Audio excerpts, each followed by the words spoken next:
Hello, good morning mga mare. Ito nga for today's video, plantita ang lola nyo, o deba?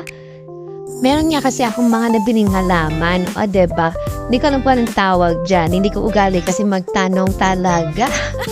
Ewan ko ba, bakit ba? Basta nakita ko siyang maganda, bibiling ko siya. Hindi ko ugali magtanong kung anong pangalan ng mga halaman na yan, pero gustong gusto ko talaga magtanim ng halaman. Meron kasi akong maliit na parang garden dyan sa harap mismo ng bahay. So sayang naman, diba, kung walang napalagay?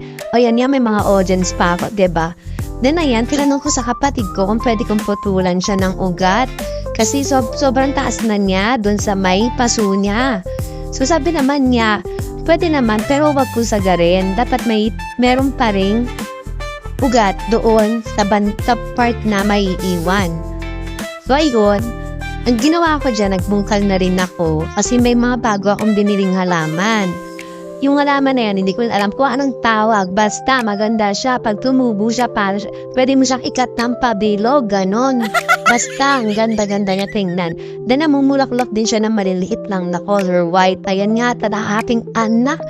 Sobrang makulit. Number 1 audience ko talaga yan. Then, ayan nga, tinitingnan niya ng kapatid ko. Tinatanong ko kasi kung tatanggalin ko yung plastic. Sabi nga niya, syempre tatanggalin para naman makahingi yung halaman sa ilalim. O diba, walang kaalam-halaman lola nyo? Ngayon lang kasi talaga ako nagtatanim-tanim ng ganyan. Gusto ko lang kasi talaga maging maaliwalas tingnan yung bahay para kahit paano may pag-ring-ring akong ganyan na halaman, diba?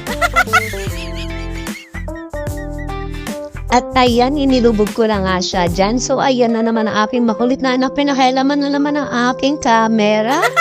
O diba? O mukha niya na nakikita. Then ayan, natapos ko na siya, nailubog ko na siya dyan. Nakulangan ako, bali dadagdagan ko pa ng 2 dun sa dulo. Hindi ko pa talaga yan naayos dahil bago pa lang yung mga halaman ko. Update ko kayo soon, yun lang for now.